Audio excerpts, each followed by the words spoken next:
Maya Chappell est née en mars 2020 de sa mère, Dana Carr, et de son père, James Chappell. Maya était pleine de vie et de personnalité.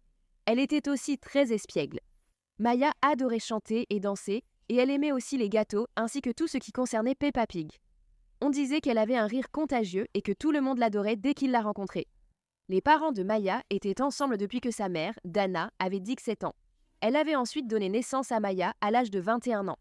Dana affirmait que même si le père de Maya, James, était un père formidable, leur relation avait été toxique et horrible et remplie de violences domestiques, ce que James niait.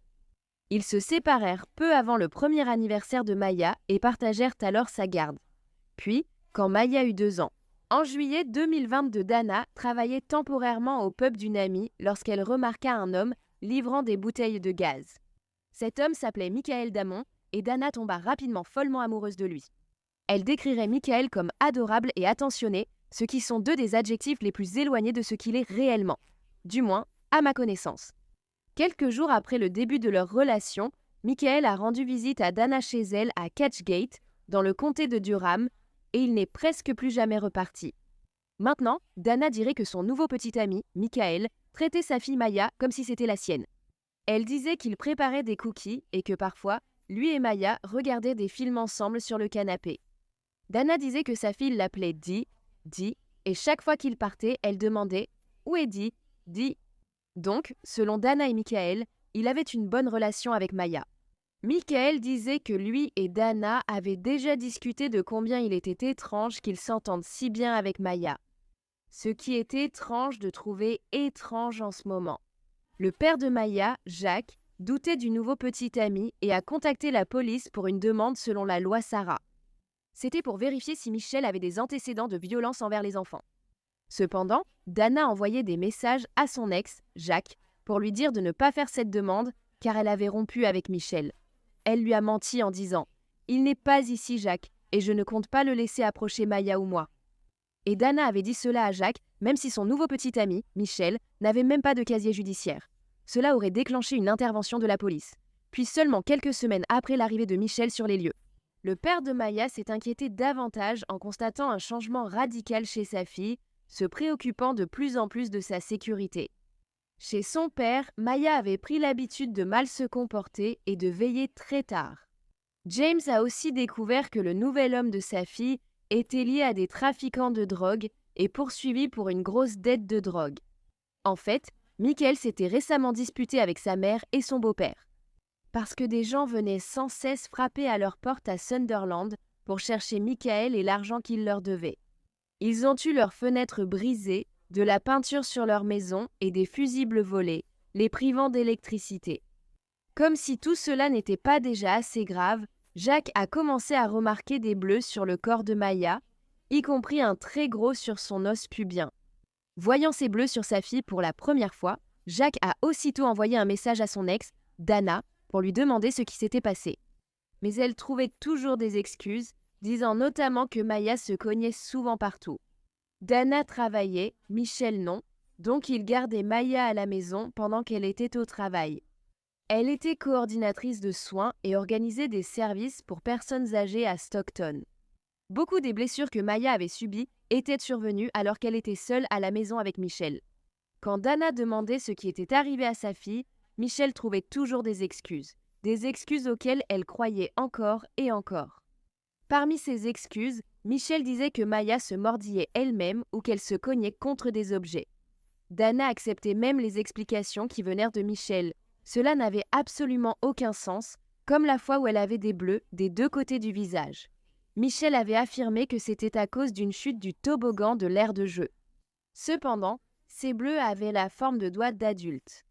Le couple avait aussi retiré Maya de sa nouvelle école maternelle, celle où elle n'était allée que 2 jours, parce qu'il voulait éviter les questions sur toutes ses blessures. Christopher Fellows, le beau-père de Dana, avait vu Maya quand Michael vivait encore là. Il avait même gardé Maya et lui avait donné un bain. Il a alors remarqué de nombreuses ecchymoses sur son corps. Très inquiet, il a finalement photographié toutes ses blessures, y compris sur le visage, l'abdomen et la région pubienne. Le beau-père de Dana lui a envoyé ces photos, mais elle a ignoré ses avertissements. affirmant que sa fille s'était blessée elle-même.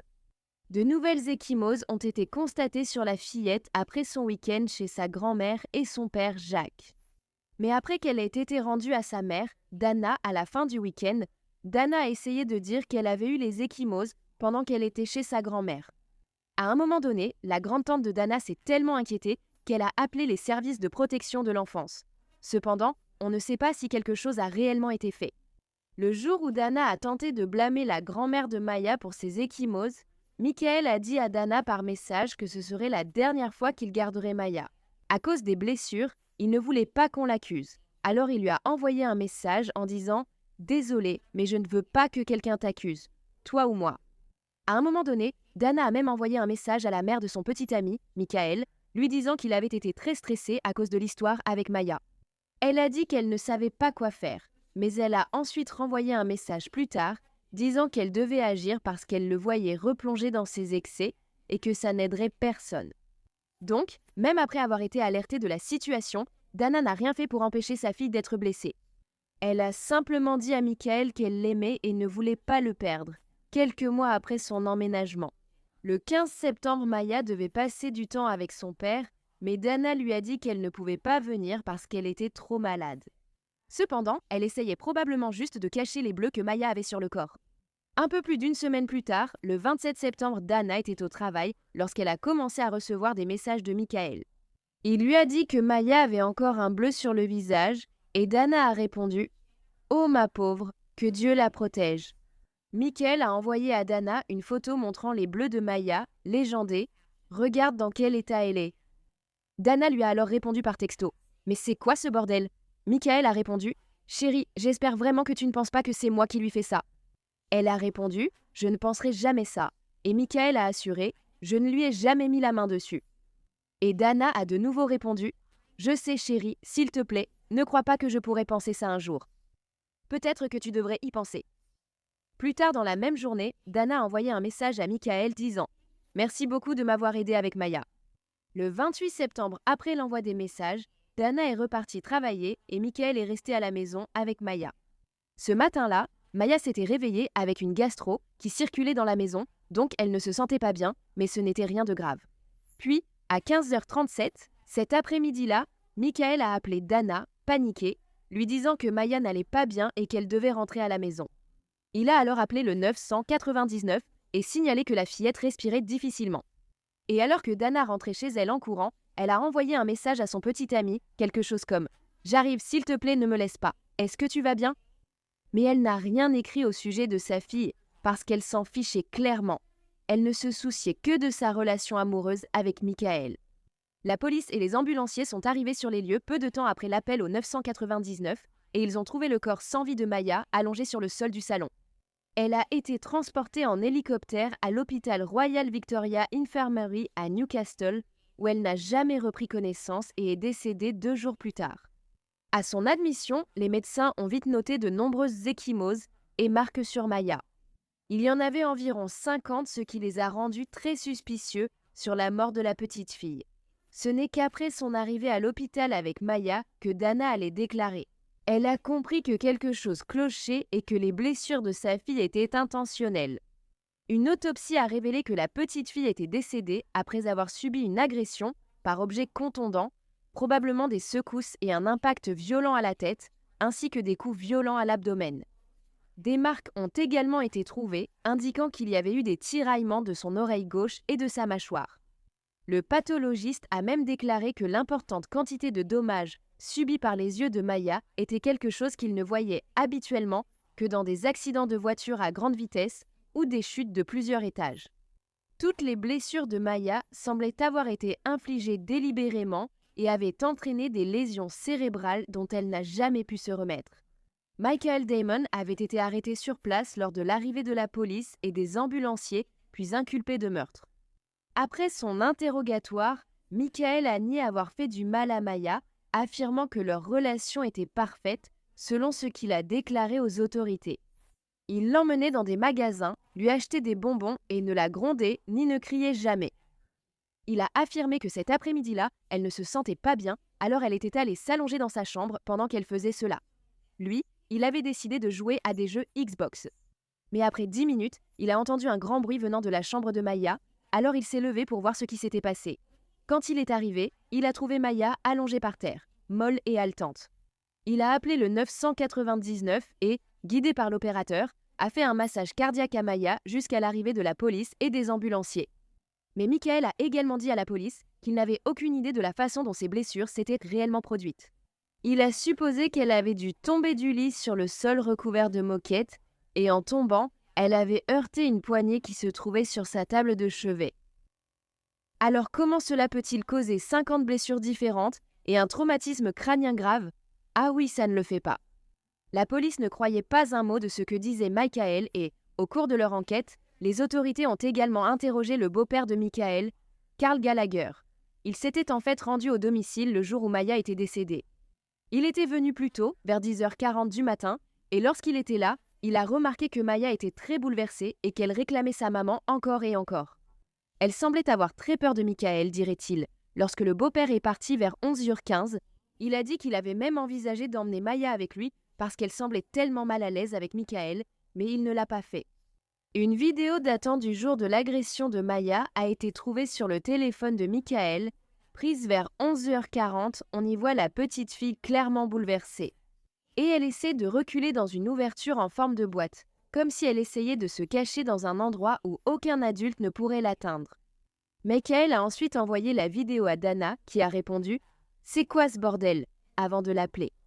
Les relevés téléphoniques ont également indiqué que, dans les heures précédant l'attaque contre Maya, Michael avait passé plusieurs appels au département du travail et des retraites. Il avait aussi essayé de se connecter à leur site pour payer son crédit universel, l'équivalent de l'aide sociale aux États-Unis. Vers 14h, TCG Sorcas. Cet après-midi-là, il a découvert qu'il avait en fait été privé de ses allocations. La police a aussi noté que pendant le massage cardiaque de Maya par les ambulanciers, Michael est sorti pour passer un appel. Il avait encore appelé concernant son crédit universel pour comprendre l'arrêt de ses paiements, alors que sa fille mourait dans la pièce voisine. Ce jour-là, Michael était aussi activement poursuivi pour ses dettes de drogue. 5 minutes après son dernier message sur ses dettes, il avait appelé Dana pour lui dire que Maya n'allait pas bien. La police a aussi découvert que Michael avait créé un profil sur Plenty of Fish. Cela s'est produit alors qu'il était avec Dana et qu'il envoyait secrètement des messages à d'autres femmes. Il avait également échangé des messages avec une femme qui avait dit qu'elle allait accoucher de son bébé. En plus de tout cela, Michael a admis être un consommateur de stéroïdes.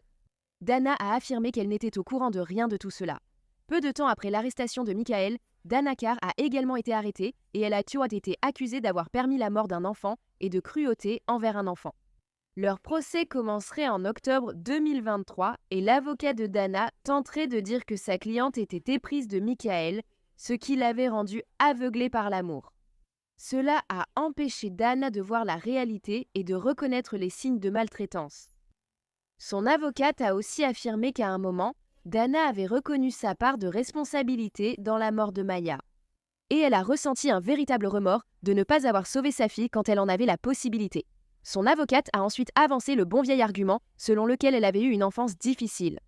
Et en raison de profondes difficultés dans sa propre éducation, Dana n'était pas préparée à s'occuper d'un enfant ni à gérer le type de relation dans laquelle elle s'était retrouvée. Ce qui est des conneries absolues. Mais lorsque Dana a été interrogée au tribunal, elle a déclaré qu'elle se sentait physiquement malade à l'idée de devoir s'asseoir près de Michael dans le box des accusés. Dana a dit que non seulement elle ne savait pas que Michael parlait à d'autres femmes, mais elle ne savait pas non plus qu'il se droguait et elle ne savait pas qu'il faisait du mal à son enfant. Elle a affirmé que si elle l'avait su, elle l'aurait quitté immédiatement. Je n'y crois pas. La mère de Maya, Dana, a ensuite déclaré devant le tribunal qu'elle était en fait enceinte de jumeaux de Michael au moment où Maya est décédée.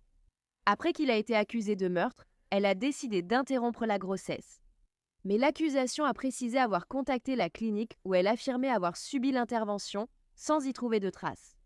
Le juge admettrait aussi qu'il savait que Dana était affectée par la mort de Maya, qu'elle aimait. Il a également déclaré que Dana était en deuil et pleurait la disparition de Maya, et que cela constituait une punition suffisamment lourde qui resterait avec elle pour le reste de ses jours. Cependant, ce juge a également dit à Dana qu'elle connaissait l'étendue des blessures de Maya et savait qui les avait causées.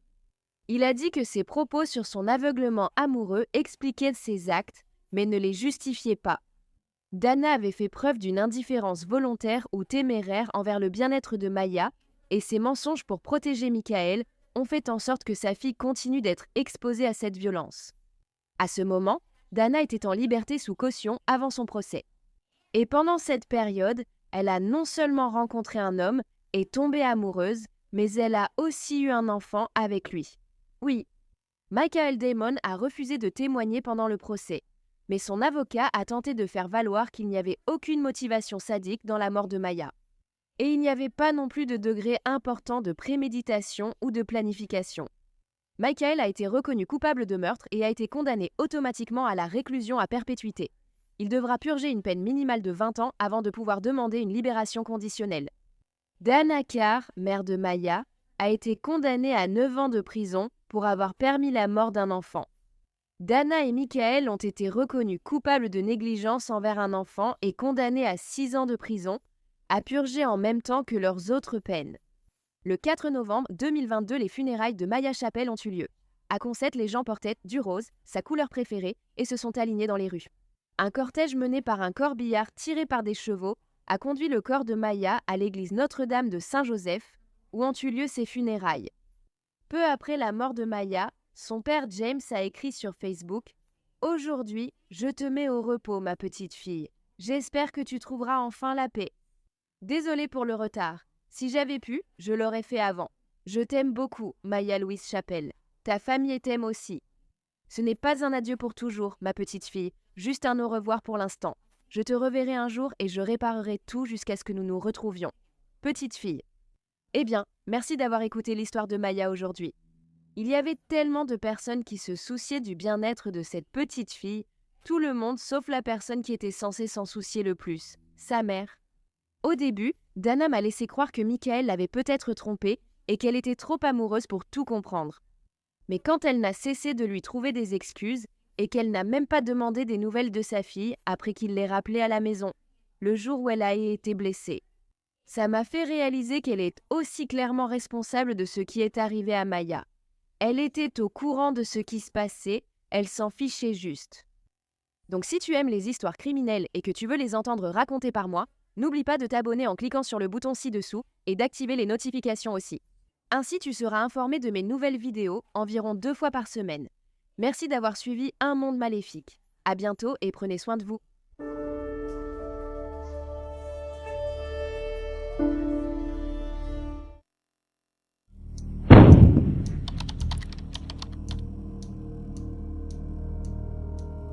Leland James Corkill est né le 21 décembre 2019 à Whitehaven, Cumbria, Angleterre, de sa mère Laura Corkill. Il avait 2 aînés. Leland était décrit comme un bébé insouciant et joyeux. Avec le rire le plus contagieux, il avait aussi le sourire le plus mignon, des joues potelées et adorables et de grands yeux bleus. Après la naissance de Leland James à l'hôpital West Cumberland, sa mère a appris qu'il ne rentrerait pas avec elle. Lorsque Leland n'avait que 48 heures, il a été placé sous la garde des services sociaux. Les services sociaux de Cumbria ont indiqué avoir prévenu Laura Corkill 3 fois avant la naissance de Leland qu'ils comptaient lui retirer la garde.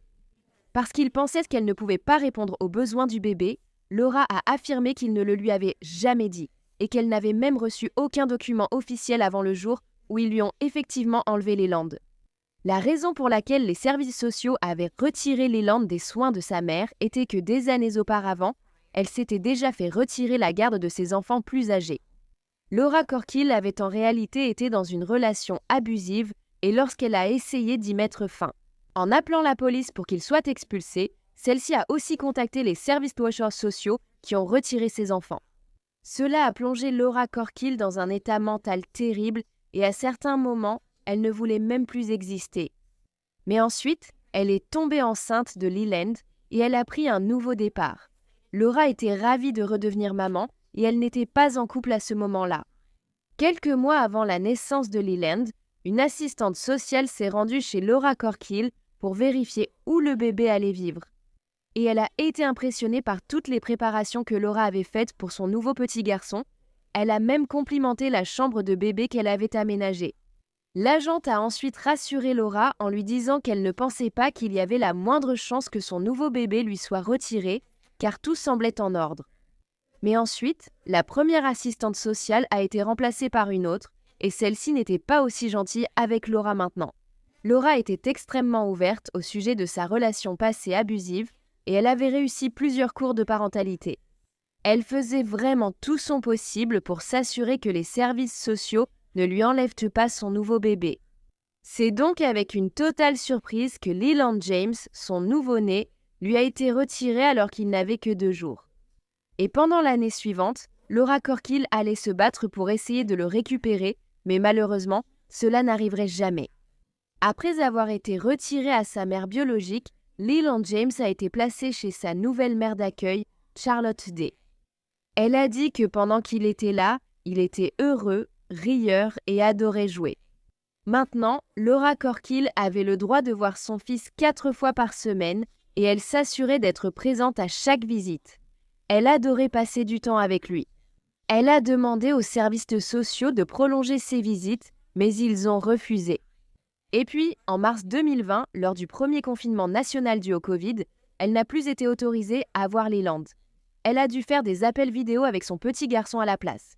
Et elle pense que les services sociaux ont utilisé cela contre elle et ont fait croire qu'elle ne voulait pas voir son fils autant, alors qu'elle était désespérée de le voir et de le récupérer.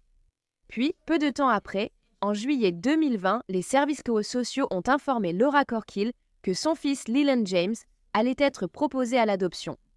En août 2020, Leland James, 8 mois, a été placé chez Laura Castle, 38 ans, et son mari Scott, 35 ans. Ils formaient un couple de barreaux et ils avaient également une fille biologique plus âgée qui vivait dans la maison. Ils avaient été approuvés pour l'adoption par un comité d'adoption après avoir terminé une évaluation de 8 mois et aucune inquiétude n'avait été soulevée concernant leur aptitude à être parents adoptifs. Apparemment, la fille biologique de Scott et Laura a été conçue grâce à plusieurs traitements de fécondation in vitro, mais maintenant, ils n'avaient plus les moyens financiers pour cela, alors ils ont décidé que l'adoption serait leur meilleure option. Quelques jours après l'arrivée de Leland chez les Castle, Laura Castle a rencontré des difficultés et a fait venir des membres de sa famille pour l'aider avec l'enfant. Et oui, la mère biologique de Leland porte le même prénom que sa mère adoptive, elles s'appellent toutes les deux Laura. En novembre 2020, une assistante sociale a signalé chez les Castle ses inquiétudes sur le manque de lien entre Laura Castle et le petit garçon. En fait, Laura lui avait dit qu'elle n'aimait pas Leland, et ce n'est pas inhabituel dans les adoptions. Cependant, les prochaines choses que Laura a dites à l'agente des services sociaux étaient inhabituelles. Laura a dit à cette assistante sociale que Leland n'aimait pas se tenir debout et qu'il était simplement paresseux et gros. Laura Castle a aussi déclaré avoir juste l'impression de garder le garçon. Et lorsque l'agente a évoqué la possibilité de retirer Leland du foyer, Laura Castle a dit non. La famille élargie l'aime, donc il reste. En décembre 2020, lors d'un examen du placement de Leland, les Castle ont appris qu'ils ne pourraient l'adopter définitivement sans un travail thérapeutique supplémentaire. Le couple est resté déterminé à poursuivre et une réunion de planification des soins avec les travailleurs sociaux a été recommandée pour la nouvelle année. Mais cette réunion n'aurait jamais lieu, car le 6 janvier 2021 vers 20h15, Laura Castle appellerait le 911 et demanderait une ambulance pour les résidents. Elle a dit que Leland James, âgé de 13 mois, ne répondait pas et avait du mal à respirer. Elle a expliqué qu'il s'était blessé à la tête en tombant du canapé. Dès l'arrivée des ambulanciers à la maison, ils ont tout de suite douté de l'histoire de Laura. Leland avait fait un arrêt cardiaque et une hémorragie cérébrale, ce qui ne pouvait pas venir d'une simple chute du canapé. Leland James a été conduit en urgence à Furness General Hospital, puis transféré à Alder Hey à Liverpool, où il a été mis sous assistance respiratoire. Malheureusement, il n'a pas été possible de sauver le petit garçon et Leland James est décédé le lendemain, le 7 janvier 2021. Laura Castle a affirmé à la police, ainsi qu'à sa famille et à ses amis, que la mort du petit garçon était un tragique accident. Cela s'était produit pendant que son mari, qui travaillait de nuit, dormait. Comme ça. Je suis allée directement à cause de la douleur. Vous avez admis avoir déjà giflé ou tapoté Nathan James. Vous le secouez. Leland n'était avec eux que depuis 5 mois avant de mourir, et la mère biologique de Leland, Laura Corkill, a été contactée le jour où il a été envoyé à l'hôpital. Malheureusement, ils ne lui ont pas donné le nom de l'hôpital où son fils avait été emmené, et elle ne l'a pas su. Pas avant environ 24 heures plus tard. Quand Laura Corkill a découvert dans quel hôpital se trouvait Leland, elle s'est précipitée là-bas, mais malheureusement, quand elle est arrivée, il était déjà trop tard. Et Leland Corkill était déjà mort et son corps devait servir de preuve. Donc Laura Corkill n'a même pas été autorisée à tenir son petit garçon une dernière fois. Leland Corkill était décédé des suites de graves blessures au cerveau, à la colonne vertébrale et aux yeux. Le pathologiste qui a pratiqué l'autopsie a déclaré que le degré de force qui aurait été infligé à Leland pour causer ces blessures aurait été important. Le pathologiste a déclaré que bon nombre de ces blessures étaient compatibles avec une agression et que les ecchymoses sur sa tête et son visage étaient compatibles avec des pincements, des gifles, des coups et des piqûres. Il y avait également une blessure sur ses lèvres qui avait été causée par Laura Castel en enfonçant violemment un biberon dans sa bouche. Par colère et non pour le réconforter, comme elle le prétendait. Laura Castel a été arrêtée et inculpée de meurtre et de cruauté envers un enfant. Scott Castel a aussi été arrêté et inculpé pour avoir causé ou permis une mort et pour cruauté envers un enfant. Apparemment, Laura Castel avait confié à une thérapeute mandatée par la santé publique lors d'une de ses séances de thérapie qu'elle avait des difficultés à gérer sa colère, ainsi que de la dépression et de l'anxiété. Laura a également dit à cette thérapeute qu'elle était souvent irritable et de mauvaise humeur. Elle a aussi avoué qu'elle criait trop souvent sur sa fille. Et il a été découvert que Laura buvait 6 bouteilles de vin chaque semaine et que son mari, Scott, en consommait presque autant. De plus, le couple avait des problèmes financiers, était très endetté et peinait à s'en sortir. Ce qui soulève la question, voulait-il adopter Leland pour agrandir leur famille ou voulait-il adopter le petit garçon pour toucher ce chèque mensuel? Donc, toutes ces informations cruciales que Laura Castel avait révélées n'ont pas été transmises à son médecin généraliste. Ce qui signifie que la commission d'adoption n'avait pas ces informations au moment où elle a pris sa décision. Et bien sûr, Laura Castel n'a rien dit de tout cela à la commission d'adoption non plus, parce qu'elle voulait les tromper pour pouvoir adopter Leland malgré tout. Laura et Scott Castel ont été jugés en mai 2022. Et comme je l'ai dit, Laura Castel a toujours soutenu pendant tout ce temps que sa mort n'était qu'un accident. Jusqu'au jour où le jury a prêté serment pour le procès de Laura et Scott. À ce moment-là, Laura a plaidé coupable d'homicide involontaire parce que, même si elle savait qu'elle avait tué Leland, elle a dit qu'elle ne l'avait pas fait exprès. Laura a ensuite expliqué au tribunal qu'elle avait secoué violemment le petit garçon ce matin-là, après le petit déjeuner, parce qu'il ne cessait pas de pleurer. Et sa tête avait heurté la coudoir, ce qui l'avait fait tomber de ses genoux sur le sol. Cependant, des experts médicaux ont déclaré au tribunal que le degré de force nécessaire pour causer ces blessures aurait été très important et n'aurait pas pu être provoqué par une chute contre l'accoudoir ou en tombant du canapé. Le tribunal a estimé que Laura Castel avait perdu son sang-froid et avait violemment frappé l'arrière de la tête de Leland contre un objet dur comme un meuble. Bien sûr, Laura Castel avait assuré aux travailleurs sociaux qu'elle ne punissait pas physiquement le petit garçon, car cela ne se fait pas avec un bébé. Cependant, ces mauvais traitements envers Leland étaient détaillés dans de nombreux messages échangés entre elle et son mari, Scott. Dans un message, Laura Castel qualifie Leland de vrai crétin, de sac à merde et de con. C'est un bébé, tandis que son mari l'appelait un gros merdeux, un crétin et un sac à con.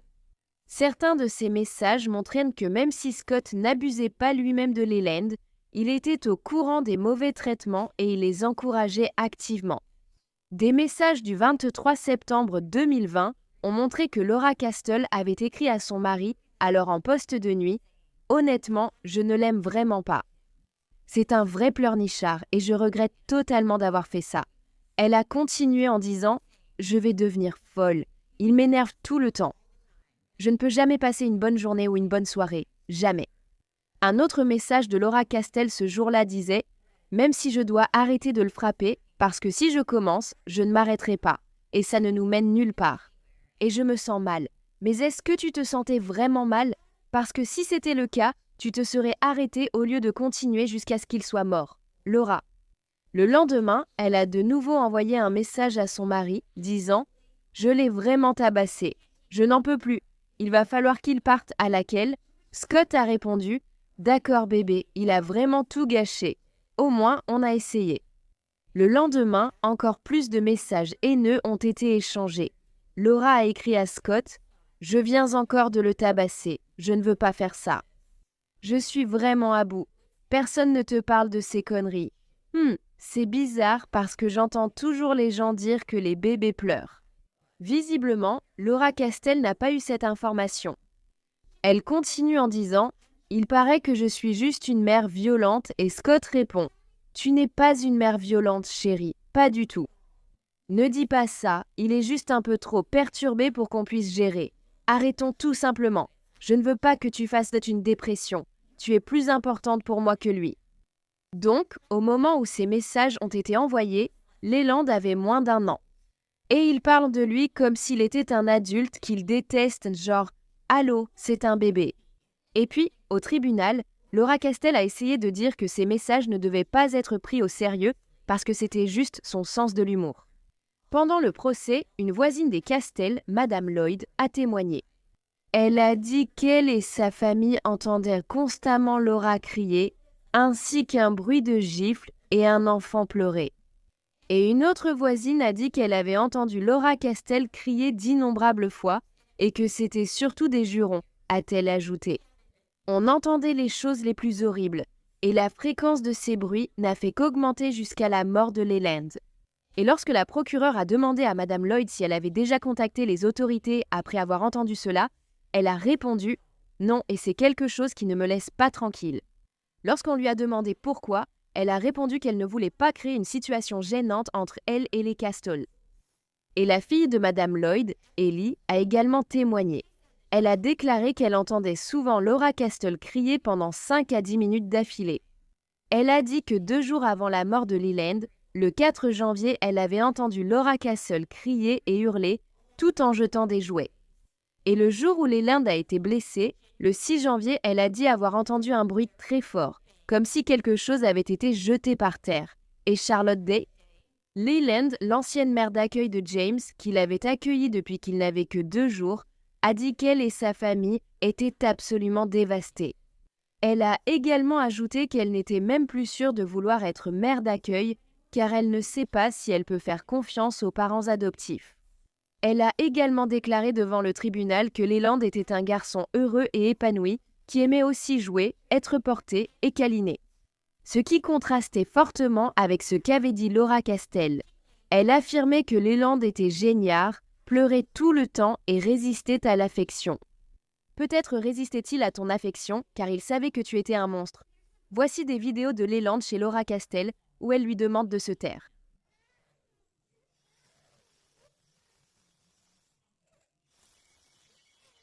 Que tu avais.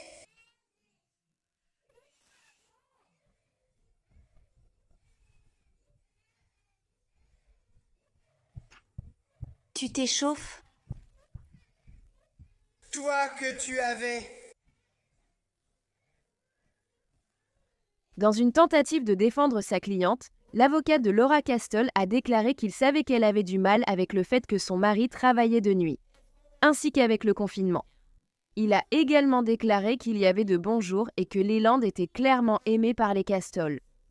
Il a aussi dit que ce n'était pas une maltraitance gratuite comme on le voit dans les gros titres et la juge a approuvé. De toute façon, Leland est morte, alors peu importe le type de maltraitance. Ils l'ont maltraitée et tuée, ou Laura l'a fait, et l'idiot est juste resté là, sans rien faire et a laissé faire. Je veux dire, Scott, excuse-moi. Castel dirait qu'il savait que sa femme avait des difficultés, mais il ne pensait pas qu'elle ferait du mal au garçon. Ah bon, Scott, même après ces messages qu'on vient d'entendre? Et Laura Castel a pleuré bruyamment tout au long du procès, surtout lorsque la mère biologique de Leland, Laura Corkill, a lu sa déclaration et a traité Laura Castle de véritable monstre. Laura Corkill a dit que son fils lui avait été enlevé en raison d'un risque de préjudice émotionnel et physique. Mais il avait en réalité subi tout cela aux mains de sa mère adoptive. Elle a poursuivi en disant « On m'a dit qu'il aurait une belle vie et cela m'allait. Maintenant, je suis brisée. Je peux honnêtement dire que cela ne serait jamais arrivé s'il était avec moi. Maintenant, une vie innocente a été écourtée. Ça me brise de savoir que je ne reverrai jamais son visage. » Et Laura Corkill a ensuite supplié le juge de donner à Laura Castle la peine maximale. Après 2 semaines et demie de procès, les jurés ont rendu leur verdict en moins de 3 heures. Ils ont déclaré Scott Castle non coupable et il a été acquitté de toutes ses charges. Oui, Scott Castle s'en est sorti sans rien, même s'il était au courant des abus et les encourageait maintenant. Laura Castle a été condamnée à la réclusion à perpétuité avec possibilité de libération conditionnelle dans 18 ans. Le juge l'a aussi condamnée à 21 mois pour cruauté envers un enfant. Parallèlement, il a déclaré que Laura Castle était un être humain horrible et une menteuse manipulatrice. À ce jour, on ne sait toujours pas exactement ce qui est arrivé à Leland James le 6 janvier, car Laura Castle a sérieusement minimisé la violence qui avait été infligée au petit garçon.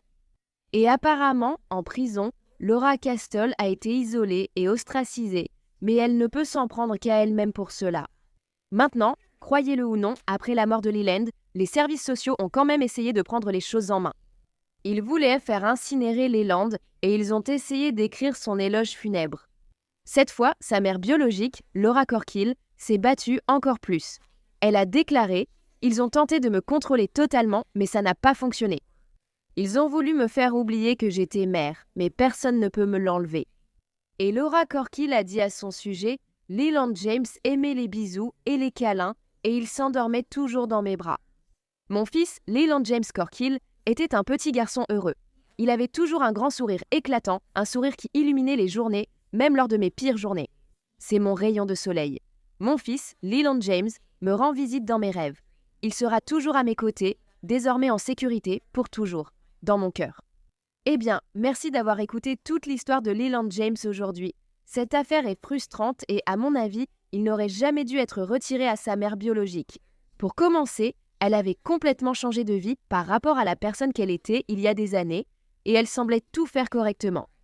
Alors pourquoi l'ont-ils non seulement retiré à sa mère, mais ont-ils aussi essayé de le faire adopter? Ça n'a aucun sens pour moi, et cela me rappelle aussi l'affaire sur laquelle j'ai travaillé concernant Bouvon. Parce que sa mère, Danielle, a elle aussi changé de vie, mais elle a été continuellement ignorée jusqu'à ce qu'il soit trop tard et que son fils soit mort. Et en parlant de Boo, j'ai en fait été en contact avec sa mère, Danielle, et j'ai essayé de faire tout ce que je pouvais pour l'aider. Parce qu'elle n'a reçu aucune justice, personne n'a été puni pour sa mort, et la veille de Noël, cela fera 4 ans que Boo est décédé. J'ai envoyé des emails, des messages et appelé le gouverneur du New Hampshire, Chris Sununu, mais j'ai été ignorée. Si vous souhaitez aider Daniel à obtenir justice pour Boo, je me disais que si plein de gens commencent à écrire au gouverneur Sununu, alors il ne pourra pas ignorer tout le monde. Alors écrivez-lui une lettre et faites-lui savoir que Bouvon, le petit garçon de 5 ans qui a été tué dans son état, a besoin de justice. Quand même, Daniel est une personne très gentille et elle et son fils ne méritaient rien de tout ça, tout comme Laura Corkill et Leland. Si vous aimez les histoires criminelles et souhaitez les entendre de moi, appuyez sur s'abonner ci-dessous et activez les notifications. Ainsi, vous serez informé de mes nouvelles vidéos, publiées 2 à 3 fois par semaine. Merci d'avoir regardé Un Monde Maléfique. À bientôt, portez-vous bien. Salut!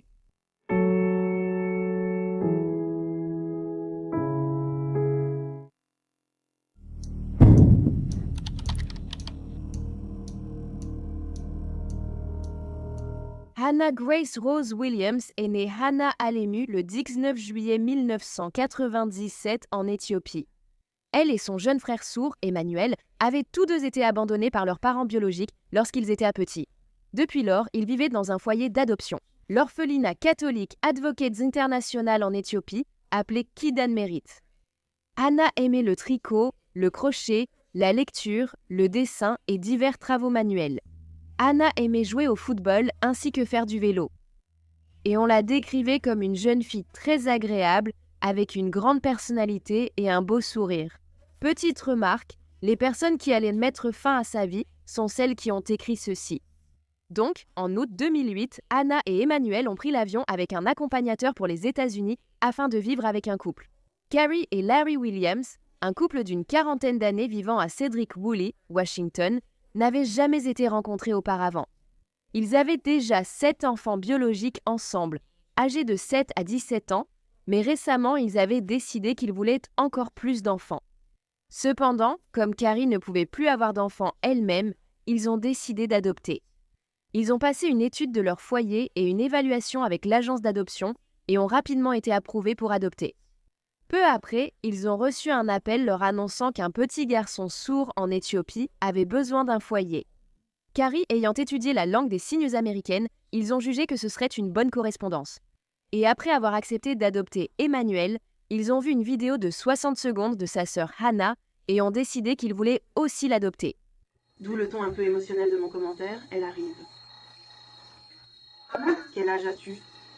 10 ans? Tu es en quelle classe à l'école? 37, bien. Tu aimes beaucoup étudier. Maintenant, la famille Williams vivait différemment de la plupart des gens dans leur maison qui étaient assez isolés. Il y avait très peu de télévision ou d'internet autorisé. Ils faisaient aussi l'école à la maison à leurs 7 enfants et ne socialisaient pas beaucoup.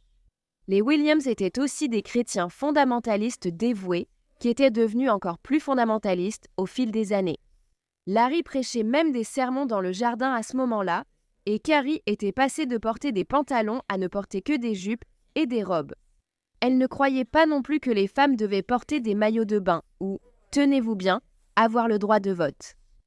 Et en partie à cause de ses convictions religieuses, le couple pensait que la punition corporelle était appropriée pour leurs enfants. Si l'agence d'adoption avait su que c'était ainsi qu'ils punissèrent leurs enfants, elle ne leur aurait pas permis d'adopter Emmanuel et Hannah, mais elle ne le savait pas. Au début, il semblait que tout allait très bien pour la famille et leurs nouveaux enfants. Une assistante sociale de l'agence d'adoption passait de temps en temps pour voir comment les choses se passaient. Emmanuel avait appris à signer avec ses frères et sœurs et analysait, son livre préféré étant La petite maison dans la prairie. Hannah était aussi passée de 35 kilos un peu en dessous de la moyenne lorsqu'elle est arrivée aux États-Unis à 48 kilos 6 mois plus tard. Mais après que les enfants aient vécu avec la famille pendant 6 mois, le processus d'adoption a été considéré comme définitif. Cela signifiait que les travailleurs sociaux ne viendraient plus à la maison pour vérifier l'état d'Emmanuel et Hannah. Cela signifiait aussi que les 2 frères et sœurs seraient non seulement traités différemment, mais vivraient un véritable enfer. Les voisins et amis ont remarqué qu'Hannah était fréquemment exclue des activités familiales et restait en retrait lors des promenades. Si les enfants jouaient dans l'allée, elle restait à l'écart, sur le côté de l'allée. Et Carrie avait commencé à se plaindre auprès de ses amis et connaissances que Hannah était rebelle et ne l'écoutait pas. Elle était aussi contrariée que Hannah ait eu ses premières règles peu de temps après son arrivée aux États-Unis. Et elle disait qu'elle s'attendait à adopter un enfant et non une femme adulte. Elle savait pourtant qu'elle avait 11 ans, donc elle a d'autres filles. Elle aurait dû s'y attendre. Je ne sais pas ce qu'elle cherchait. Quand d'autres l'ont recommandé, peut-être Carrie. Appelle l'agence d'adoption et vois s'ils peuvent l'aider avec Hannah, elle a dit. Je ne souhaite Hannah à personne. La vie de Hannah est vite devenue une succession de punitions quotidiennes et de plus en plus sévères. Elle a pas été forcée de dormir dans une grange qui se trouvait à plus de 25 mètres de la maison principale.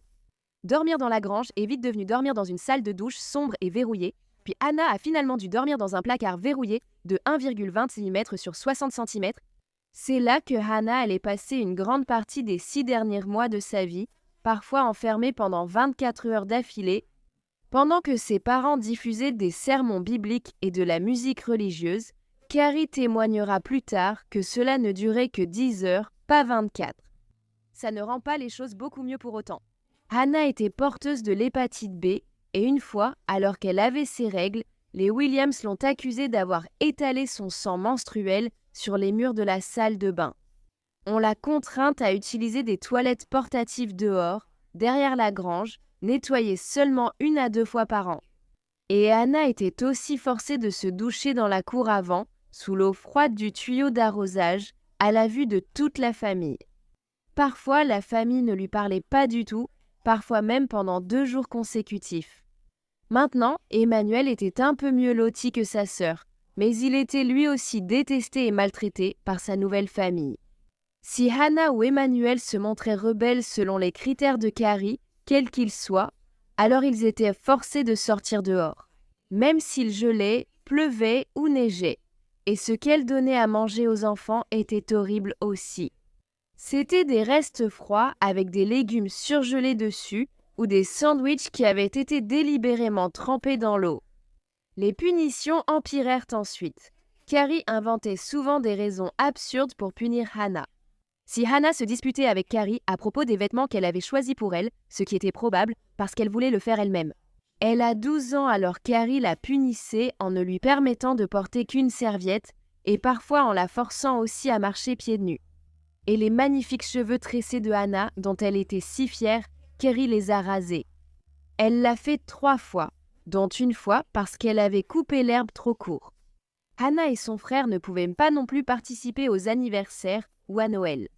Ils devaient parfois rester dehors pendant que la famille célébrait avec ses enfants biologiques.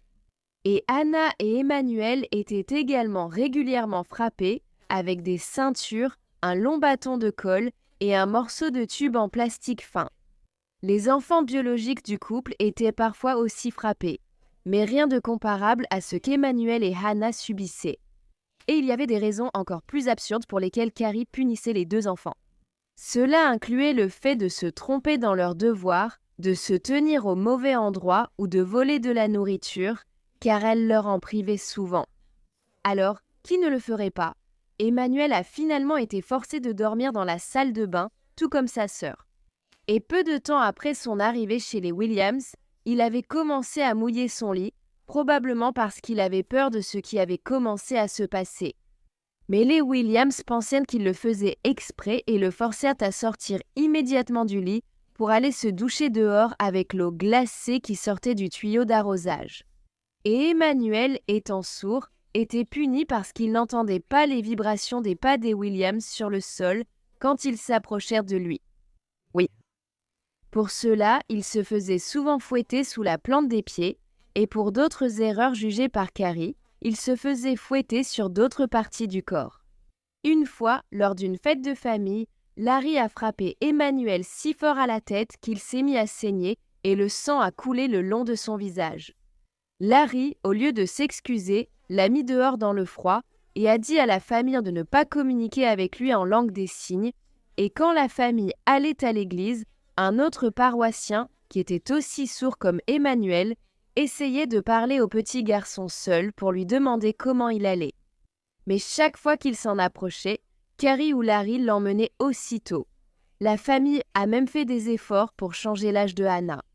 Ils pensaient qu'ils pourraient la mettre dehors quand elle aurait 18 ans, puis Carrie a dit qu'elle pourrait simplement dresser Emmanuel à être obéissant. Il serait plus facile qu'Hannah, et quand quelqu'un a demandé à Carrie comment Hannah allait survivre, elle a répondu « Ce n'est pas mon problème ». Et toute cette punition insensée et cruelle allait continuer pour Hannah jusqu'au 11 mai 2011. Ce jour-là, Carrie a envoyé Hannah dehors et Hannah ne portait qu'un t-shirt et un short coupé dans un pantalon de survêtement. Et il bruine. Et il faisait autour de 7 degrés et à ce moment-là, Hannah était extrêmement maigre et mal nourrie, ce qui rendait cela encore plus froid pour elle. Dehors. Hannah avait été envoyée dehors ce jour-là comme punition et Carrie lui a dit de faire des sauts pour rester au chaud. Plus tard, quand Carrie a décidé qu'il était temps pour elle de rentrer et qu'elle a commencé à appeler Hannah. Elle dit que Hannah était désobéissante et ne voulait pas rentrer. N'est-ce pas? Après être restée dehors à geler, elle ne voudrait pas rentrer se réchauffer. Non, non, dehors. Hannah a rapidement commencé à tituber et ses frères et sœurs regardèrent par la fenêtre depuis un moment déjà. Emmanuel dirait qu'il se moquait d'elle. Hannah allait bientôt commencer à enlever ses vêtements alors qu'elle était encore dehors dans le froid, ce qu'on appelle un déshabillage paradoxal dû à l'hypothermie. Hannah a alors commencé à tomber et à se cogner la tête. Elle se relevait, mais Carrie pensait qu'elle faisait semblant et qu'elle prétendait ne pas pouvoir marcher lorsqu'elle retombait à nouveau. Finalement, Hannah est tombée la tête la première dans la boue lorsqu'une des filles biologiques de Carrie a signalé que Hannah était allongée face contre terre et ne se relevait pas cette fois-ci. Puis Carrie est finalement sortie et la première préoccupation de Carrie n'était certainement pas la vie de Hannah, mais plutôt sa nudité, jugée indécente. Alors, elle a attrapé un drap et l'a d'abord recouvert de celui-ci, puis elle a demandé à ses 2 fils adolescents de l'aider à ramener Hannah à l'intérieur. Mais avant d'appeler le 911, Carrie a décidé d'appeler Larry, qui rentrait chez lui après son service chez Boeing. Probablement pour pouvoir lui demander quel genre de baratin elle devait servir à l'opérateur du 911 et aux premiers intervenants. Après avoir parlé avec lui, Carrie a appelé le 911 et déclaré à l'opératrice « Je crois que ma fille s'est suicidée, elle est très rebelle ». Alors que l'opératrice du 911 guidait Carrie pour la réanimation bouche à bouche, Carrie lui a dit que la bouche de Hannah était pleine de boue et que ses yeux étaient dilatés. Puis, la voix de Carrie est devenue agacée lorsqu'elle a dit à l'opératrice que Hannah était nue et que Hannah avait été passive-agressive ces derniers temps, lui causant beaucoup de stress. Elle ressemble à Maclean Jakota, le père de Collins. Je ne comprends tout simplement pas ce qui pourrait te faire détester un enfant à ce point. Non seulement tu les tues, mais tu agis aussi comme s'ils étaient ignobles et que tu les détestais même après leur mort. Conséquent, les ambulanciers sont venus peu après minuit et ont emmené Hannah en urgence à l'hôpital de la vallée de Skagit. Gravement sous-alimentée, la tête récemment rasée, elle portait des cicatrices de coups répétées avec un tuyau de plomberie en plastique. Une fois qu'Hannah est arrivée à l'hôpital, les médecins ont compris qu'il n'y avait pas grand-chose qu'ils pouvaient faire pour la petite fille. Et le 12 mai 2011, Hannah Williams a été déclarée morte. La police a interrogé Carrie le même jour et comme Larry n'était pas là lorsque Hannah s'est effondrée, ils n'ont interrogé qu'elle. À ce moment-là, Carrie a coopéré et a répondu à toutes les questions que les détectives lui ont posées lors de l'entretien. Carrie a dit que le comportement de Hannah s'était aggravé au cours des 6 derniers mois et qu'elle mentait, volait et se faisait du mal. Mais Hannah n'avait pas de trouble du comportement diagnostiqué. Comme l'a dit Carrie, elle était juste rebelle. Elle a ensuite dit à un autre détective qu'elle gérait les problèmes de Hannah en lui parlant, en lui lisant des histoires et en jouant de la musique, ainsi qu'en utilisant d'autres formes de correction. Et Carrie disait même qu'au moment du dîner, Hannah ne voulait pas manger. Oui, c'est pour ça qu'elle n'était que peau et os. Et Carrie a aussi dit que lorsque Hannah avait enlevé ses vêtements, elle pensait qu'elle faisait seulement l'idiote. Parce que dernièrement, Hannah baissait son pantalon devant ses demi-frères. C'est ce que Carrie a dit. Au moins, un rapport d'autopsie a déterminé que Hannah est morte d'hypothermie et que la malnutrition ainsi qu'une gastrite chronique étaient des facteurs contributifs. Selon ses dossiers médicaux, entre 2009 et 2011, elle avait perdu 13 kilos.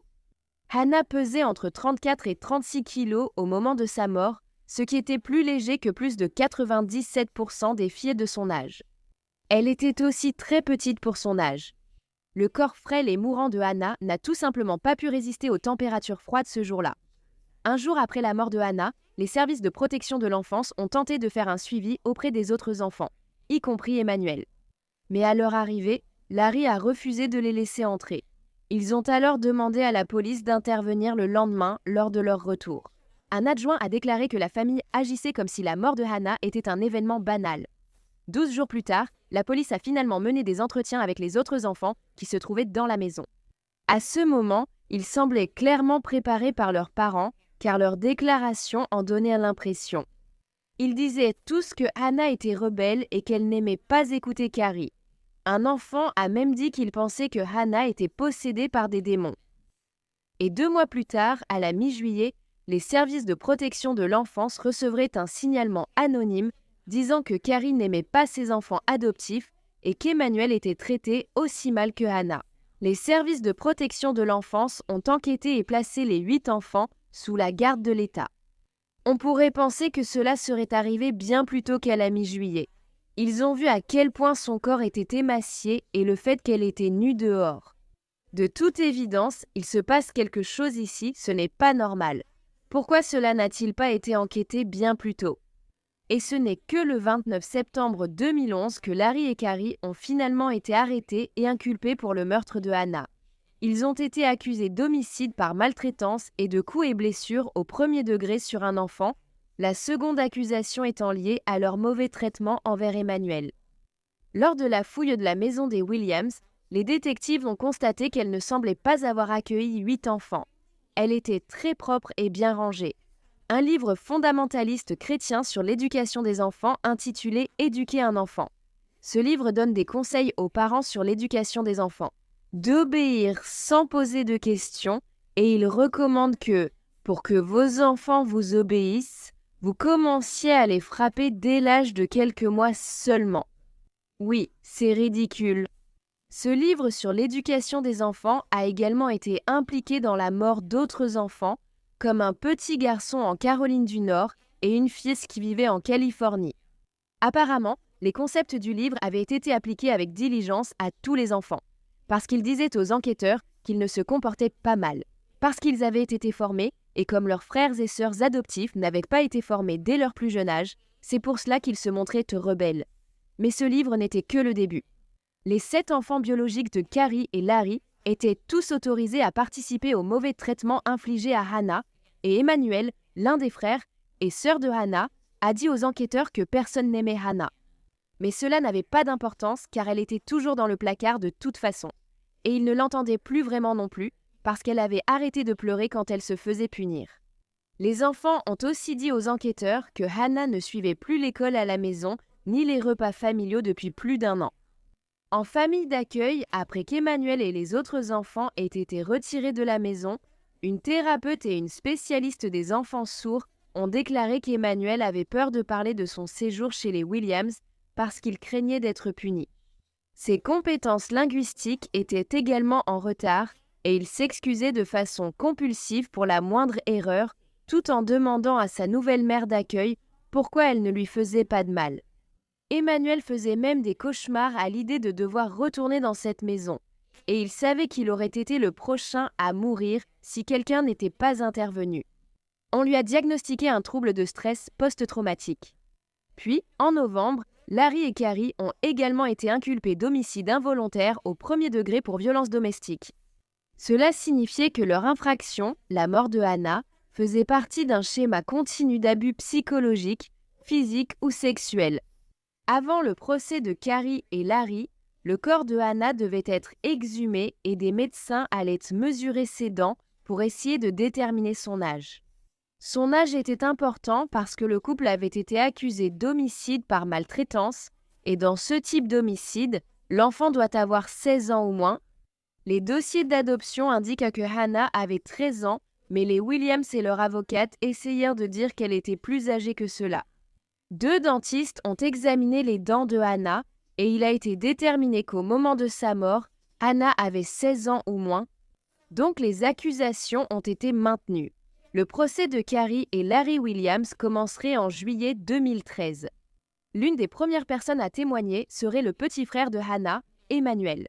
Un interprète en langue des signes l'a aidé à s'exprimer devant le jury. Il leur a raconté que lui et sa sœur étaient battus à plusieurs reprises, ainsi que punis avec un tuyau d'arrosage lorsqu'ils étaient chez les Williams. Emmanuel dira « Ils m'ont frappé très fort, c'était pareil pour ma sœur. Le père utilisait un bâton pour nous frapper si nous faisions pipi au lit. Ils utilisaient un tuyau d'arrosage sur tout notre corps pour nous asperger. Ils me frappaient aussi sous la plante des pieds et sur les orteils. » Carrie et Larry Williams devaient témoigner pour leur défense, commençant à s'accuser mutuellement. Carrie est restée sur sa version initiale, disant qu'elle avait demandé à Hannah de rentrer à l'intérieur, mais qu'ensuite Hannah avait commencé à se jeter partout. Carrie a dit que Hannah s'était cogné la tête et écorché les genoux, mais pensait qu'elle faisait juste une crise.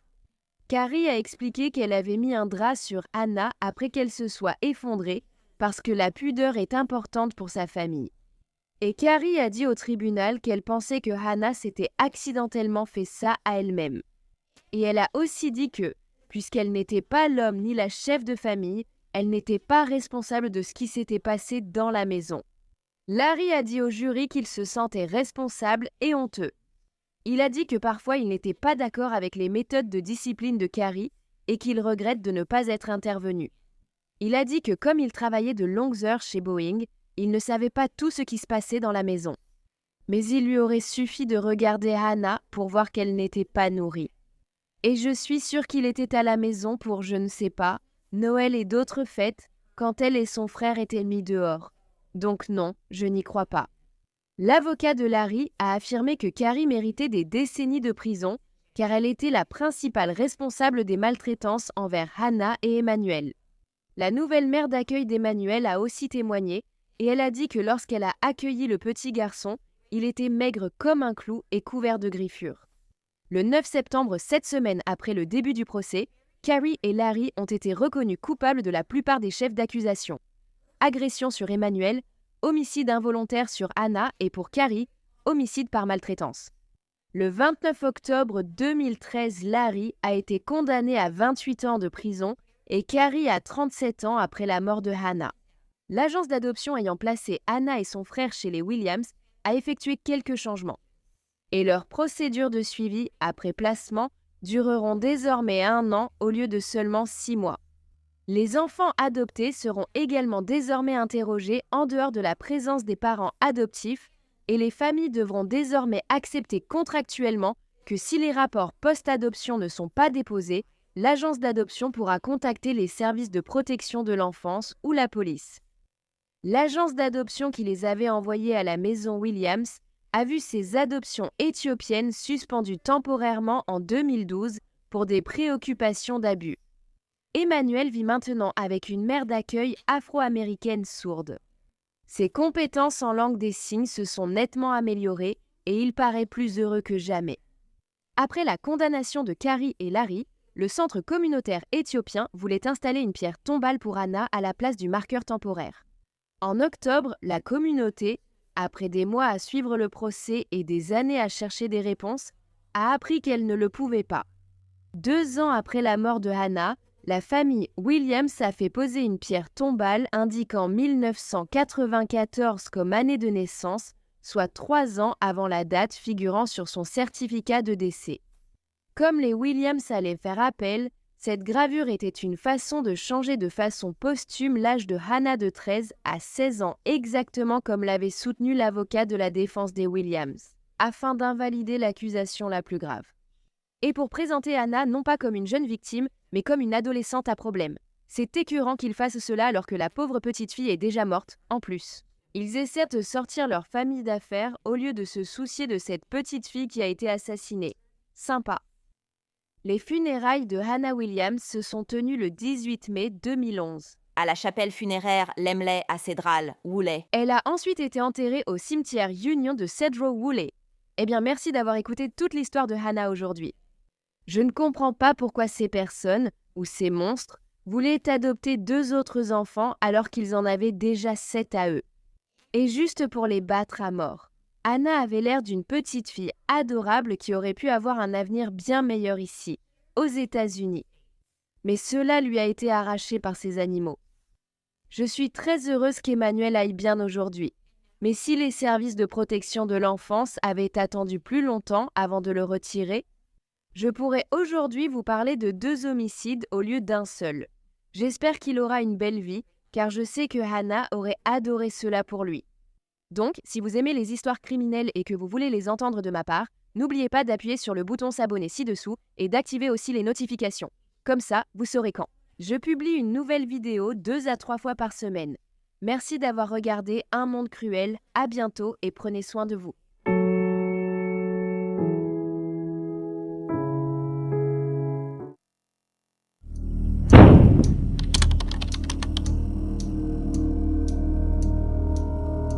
Marcus Faisal est né le 24 juin 2003 et a passé les 3 premières années de sa vie à Milltown, dans l'Ohio, avec sa mère, Donna Trevino, et ses 2 frères et sœurs, Michael et Peaches. Marcus était décrit comme un petit garçon génial qui adorait les fleurs, Bob le bricoleur et faire des bulles en jouant au bowling. Certains endroits rapportent que Marcus avait simplement un retard, tandis que d'autres indiquent qu'il avait reçu un diagnostic d'autisme. Dans tous les cas, il fréquentait une école pour enfants ayant des besoins particuliers. Étant tout petit, Marcus était très actif et sa mère, Donna Trevino, avait du mal à le suivre. Une voisine disait que souvent, elle voyait Donna dehors ou dans le couloir, en train de pleurer d'épuisement et de frustration. La police connaissait bien cette maison car elle recevait souvent des appels concernant ce domicile. Donna était victime de violences conjugales de la part de son petit ami. Lors de ces visites, les policiers ont remarqué que l'endroit était infesté de puces et empestait les excréments. Peu de temps après le premier anniversaire de Marcus, le 9 août 2004, les services à l'enfance du comté de Butler sont intervenus pour la première fois auprès de la famille. Et en janvier 2006, Marcus s'est faufilé par la fenêtre de sa chambre au 2e étage et est tombé. Heureusement, Marcus n'a pas eu de blessures graves car cela aurait pu être bien pire, il a seulement eu besoin de points de suture au menton. Puis, le 22 avril 2006, Marcus a été retrouvé errant dans les rues après avoir failli se faire renverser par une voiture. Lorsque la police est allée parler à Donna, elle a dit que s'occuper de ses enfants devenait trop difficile pour elle. Elle était trop dépassée et ne savait pas quoi faire. Elle a dit qu'elle ne pensait plus pouvoir s'occuper d'eux, alors les travailleurs sociaux des services de protection de l'enfance ont retiré les enfants du foyer. C'était la 3e fois que Donna perdait la garde de ses enfants. Les services de l'emploi et de la famille du comté de Butler ont obtenu la garde temporaire de Marcus et de ses frères et sœurs. L'agence privée Lifeway for Youth a été engagée par le système d'accueil familial de l'État et c'est elle qui a placé Marcus chez ses nouveaux parents d'accueil. Liz et David Carroll, c'était un couple de Union Township qui se trouvait à l'époque dans le comté voisin de Claremont. Lifeway for Youth n'était pas au courant que le nouveau père d'accueil de Marcus, David, avait un problème de santé mentale. S'il l'avait su, cela l'aurait immédiatement disqualifié pour être parent d'accueil. Il ne savait pas non plus qu'il y avait un 3e adulte vivant dans la maison. La petite amie de David, oui, il avait une femme, Liz, et il avait aussi une petite amie qui vivait avec lui, Amy Baker. Comme je l'ai dit, David avait été diagnostiqué avec un trouble mental. Il était maintenant bipolaire. Il prenait actuellement des médicaments pour cela. Cependant, il avait du mal à garder un emploi. À la place, il aidait Liz, qui tenait une garderie à domicile. Parfois, David avait du mal à gérer les enfants de la garderie et les enfants placés chez lui. Cela avait détourné beaucoup de l'attention de Liz de leur mariage, si bien qu'à un moment donné, David a fini par déménager lui aussi. Liz l'a supplié de revenir et il l'a fait, mais il est revenu avec sa nouvelle petite amie, Amy Baker. Liz disait qu'elle acceptait qu'Amy vive là parce qu'elle avait de toute façon du mal à élever tous les enfants toute seule. 2 mois après que Marcus ait été placé chez les Carroll en juin 2006, David Carroll a été arrêté pour violence domestique. L'affaire a été classée sans suite, mais cela n'a pas été signalé à Lifeway for Youth comme requis. Le 15 août 2006, Liz Carroll, la mère d'accueil de Marcus, a signalé sa disparition. Liz a raconté qu'elle et Marcus jouaient au balançoire et toboggan au parc Joliffe quand elle a perdu connaissance à cause d'une chute de tension liée à son problème cardiaque. Elle a dit qu'elle était là avec 4 enfants, un avec David Carroll, un placé, un bébé en babysitting et Marcus selon Liz. Quand elle a repris connaissance, Marcus avait disparu et elle pensait qu'il s'était enfui. Cela a déclenché une vaste opération de recherche de 3 jours, mobilisant des centaines de bénévoles, les forces de l'ordre et des équipes de recherche. Après 3 jours, ils ont cessé les recherches faute de preuves. Et après avoir parlé avec quelques personnes qui étaient dans le parc ce jour-là, aucune d'entre elles n'a dit avoir vu Marcus là-bas avec Liz cet après-midi-là. L'histoire de Liz ne tenait pas non plus. Si elle s'était effondrée et que Marcus était là, avec 3 autres enfants, pourquoi serait-il simplement parti en courant? Il était trop petit pour savoir qu'il fallait aller chercher de l'aide. Les autres enfants étaient là, donc il serait très probablement resté avec eux et Liz, parce que c'était ce qui lui était familier. Il n'aurait eu aucune raison de simplement s'enfuir et se cacher parce que Liz s'est effondrée. Ce n'est pas comme si quelqu'un le poursuivait, donc personnellement, ça n'a pas vraiment de sens pour moi. Liz avait supplié en larmes le public de l'aider à retrouver Marcus, et le 22 août 2006, elle a même tenu une conférence de presse. Dans les mêmes vêtements qu'elle portait le jour où Marcus avait disparu, elle affirmait les porter dans l'espoir de raviver la mémoire de quelqu'un qui l'aurait vu ce jour-là. Liz a déclaré dans son communiqué « Je demande à toute personne qui m'a vue avec mes enfants, qui m'a vue ou qui a vu Marcus, de bien vouloir contacter les autorités. Elle a ensuite poursuivi « Marcus est mon fils. Je sais que les gens pensent que le placement en famille d'accueil est temporaire, mais s'il vous plaît, ramenez-le à un hôpital. Me réveiller chaque matin et ne pas le voir courir vers moi est très difficile. Je suis plus proche de lui que sa mère biologique. » Mais comme il n'avait toujours trouvé aucune preuve et qu'il n'y avait aucun témoin ayant vu Marcus là-bas, la police commençait à se méfier de Liz et David Carroll. La police avait interrogé l'assistante sociale de Marcus et elle leur a dit qu'elle n'avait pas vu Marcus depuis le 3 août. Cependant, techniquement, elle ne l'avait même pas vu à ce moment-là non plus, car Liz et David lui avaient dit qu'il dormait parce qu'il était malade. Après que David, Liz et Amy ont échoué au détecteur de mensonges, la police a décidé de conclure un accord avec l'un d'eux pour découvrir où était Marcus. Donc, le 28 août 2006, Amy et Liz ont été convoqués au tribunal pour témoigner devant un grand jury.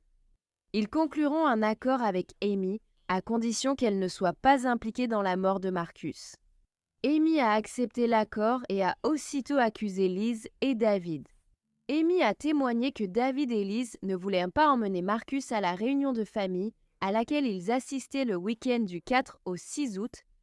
Ils ont préféré l'attacher avec du ruban adhésif et le laisser dans le placard durant leur absence. Mais après être partis pour Williamstown, où la réunion avait lieu, David a décidé que ce n'était peut-être pas une si bonne idée de le laisser là. Ils sont rentrés chez eux et ont découvert que Marcus était déjà mort.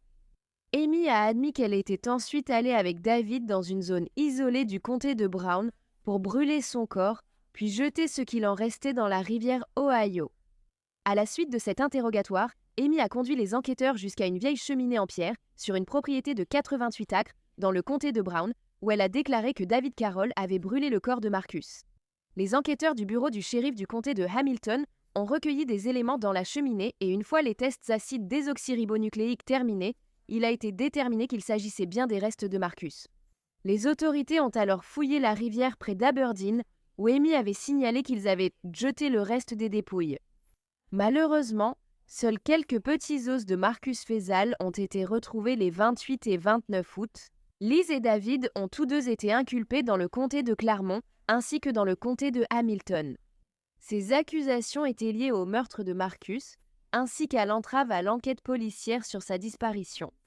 Donc, la détresse publique de Liz et ses appels à ramener Marcus n'étaient qu'une mise en scène élaborée. En fait, la disparition de Marcus à Jolliffe Park était l'un des deux plans que le trio avait élaborés. Ils avaient aussi envisagé d'aller à Kings Island et de dire aux autorités qu'ils s'étaient égarés là-bas. Liz a affirmé qu'ils essayaient, je cite, de trouver comment faire. Nous inventions une histoire sur sa disparition et choisissions la personne concernée. Elle a dit qu'elle avait finalement été choisie comme celle qui était censée avoir perdu le garçon au parc de Jolliffe et le jour où Liz aurait soi-disant perdu connaissance. Marcus a en fait eu une visite avec une assistante sociale moins d'1 heure plus tard. Ils avaient déjà refusé une travailleuse sociale venue prendre des nouvelles de Marcus quelques jours plus tôt. Les Carroll savaient qu'ils devaient agir avant qu'une autre assistante sociale ne vienne chercher Marcus à nouveau. Tout avait été planifié depuis le début et les deux parents d'accueil ont été inculpés. Maintenant, même si Amy Baker avait obtenu l'immunité dans l'Ohio pour son témoignage, elle risquait toujours l'extradition de l'Ohio vers le Kentucky pour avoir falsifié des preuves retenues contre elle dans le comté de Mason. Cette accusation concernait la confession d'Amy d'avoir aidé à jeter les restes de Marcus dans la rivière Ohio, mais ces charges contre elle ont ensuite été abandonnées, donc elle n'a pas purgé de peine pour cela. Les bras de Marcus étaient attachés derrière son dos. Il a ensuite été recouvert d'une couverture. Ils ont ensuite pris du ruban adhésif et l'ont enroulé autour de la couverture. Seule sa tête était exposée. Et quand Marcus a commencé à pleurer parce qu'il avait peur, les Carrolls l'ont simplement mis dans un placard dans un parc pour enfants et ont allumé un ventilateur, ont fermé la porte et sont partis de Nice. Ils ont ensuite quitté la maison pour assister à la réunion de famille d'une journée et demie à Williamstown, dans le Kentucky, pour ne rentrer chez eux que le 6 août et découvrir que Marcus était décédé.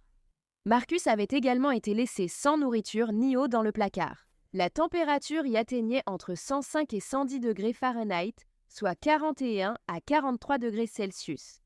Les autorités pensaient qu'il était mort à cause de la chaleur, et non de la déshydratation ou de la faim.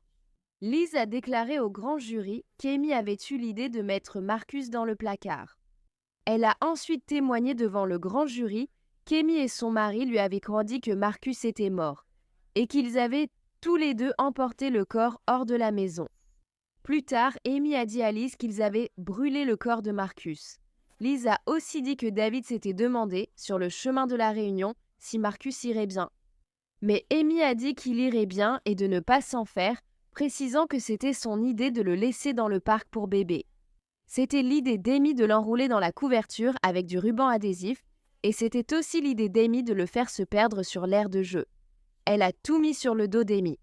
Liz a été arrêtée immédiatement après avoir témoigné devant le grand jury. Elle a été inculpée de meurtre, homicide involontaire, enlèvement, coups et blessures graves, mise en danger d'enfants et parjure. Elle a été accusée de parjure pour avoir menti devant le grand jury. Quand ils ont demandé à Liz si Marcus était mort ou vivant, elle leur a répondu « Je ne sais pas », alors qu'il était évident qu'elle le savait. Le 6 septembre 2006, un grand jury a inculpé David Carroll pour plusieurs chefs d'accusation. Il s'agissait de meurtre, d'homicide involontaire, d'enlèvement, d'agression criminelle, de mise en danger d'enfants, ainsi que d'outrage à un cadavre. Le 2 février 2007, le procès de Liz Carroll a débuté. La salle d'audience était remplie de journalistes, de photographes, d'avocats et même d'autres juges, dont beaucoup étaient assis dans le box des jurés ou debout contre les murs. Les chaînes de télévision ont même diffusé la mise en accusation et la mère biologique de Marcus, Donna Trevino, était assise au fond de la salle d'audience, consolée par d'autres membres de la famille. Avant la sentence, Liz s'est excusée pour les mensonges ayant poussé des milliers de personnes à chercher Marcus, ajoutant qu'elle ne l'avait pas tué. Elle a dit « Je ne l'ai pas fait et je ne ferai pas de mal à un enfant. J'ai menti ensuite pour essayer de protéger ma famille et je suis désolée. Je présente mes excuses à ma communauté et à ma famille. » Liz a été reconnue coupable le 21 février 2007 et condamnée à purger sa peine. Par ailleurs, 10 ans pour enlèvement, 8 ans pour agression criminelle et 21 ans pour 3 chefs de mise en danger d'enfants. Liz devra attendre 84 ans avant d'être éligible à une libération conditionnelle.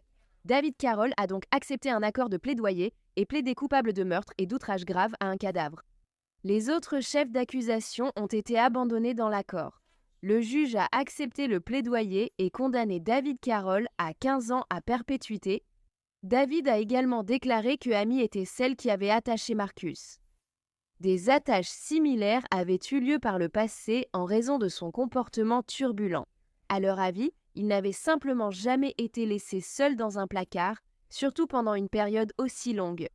David a également déclaré que Amy était celle qu'il avait enveloppée dans la couverture et scotchée, même s'il était présent à ce moment-là. David et Liz sont détenus au centre de justice du comté de Hamilton. Liz nie son implication et accuse Amy. Je ne suis pas sûre. Il semble que Liz et David essaient peut-être de s'associer pour tout mettre sur le dos d'Amy, ou alors Amy est plus impliquée qu'on ne le pense. Une enquête du département de l'emploi et des services familiaux de l'Ohio a épinglé Lifeway for Youth.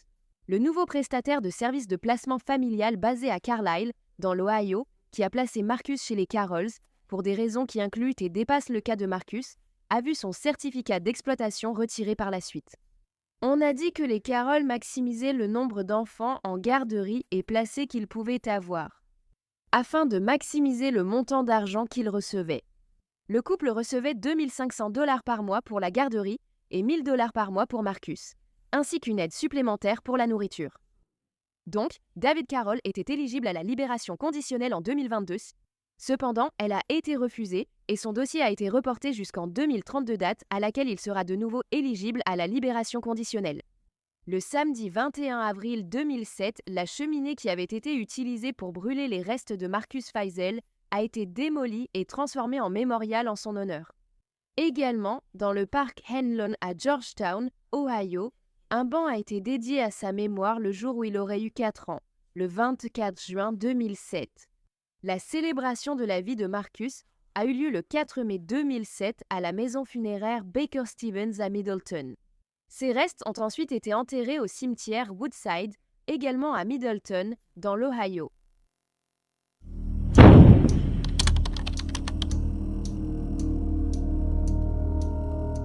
Calici Cutriel était né le 5 décembre 2016. Son père s'appelle Ted Cutriel et sa mère s'appelle Amanda Harry. Calici avait de beaux cheveux blonds, des yeux bleus et était une fillette heureuse, douce et intelligente. Sa couleur préférée était le violet et elle avait hâte d'aller à l'école dans quelques années. On disait que Calici était très empathique et savait remonter le moral de tous ceux qui passaient une mauvaise journée. Calici a passé ses premières années à Waynesboro, Virginie, avec ses parents. Malheureusement, sa mère avait des problèmes de méthamphétamine et avait été plusieurs fois en prison. Durant la brève vie de Calici, son père a aussi combattu une dépendance, bien que j'ignore quelle drogue il prenait à cause des problèmes d'addiction d'Amanda. Les 3 enfants qu'elle avait eus avant Calici avaient tous été retirés de son foyer et placés chez d'autres membres de la famille, donc quand Calici avait 3 ans. En avril 2020, Amanda a été libérée sous caution de la prison de Middle River à Staunton, Virginie. Et puis, seulement quelques mois plus tard, en été, Amanda a été renvoyée de son groupe de soins ambulatoires intensifs après que sa gestionnaire de cas en toxicomanie ait déclaré qu'elle n'était venue à aucune de ses séances obligatoires. Donc, l'approbation d'Amanda a été révoquée et puisqu'elle n'est pas allée se rendre aux autorités, un mandat d'arrêt a été émis contre elle. Donc, la police l'a de nouveau arrêtée en octobre 2021. Amanda a dit que la raison pour laquelle elle ne s'est pas rendue, c'est parce qu'elle ne savait pas où Calici allait aller. Les services de protection de l'enfance ont interdit à Calici de vivre avec son père, elle a donc été retirée du foyer. On dit que c'est parce que Ted avait des problèmes de dépendance et il est aussi allégué que son fils aîné a fait de mauvaises choses à Calici. Et c'est pour cela qu'elle n'était pas autorisée à rester dans la maison, mais cela reste des allégations.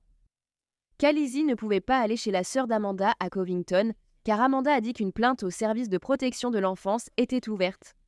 La famille dira plus tard qu'ils étaient prêts à accueillir Calici, mais ils pensent. Amanda a dit aux autorités que Calici ne pouvait aller chez aucun membre de la famille parce qu'elle avait peur qu'une fois sortie de prison, Calici reste définitivement avec sa famille, tout comme ses 3 autres enfants.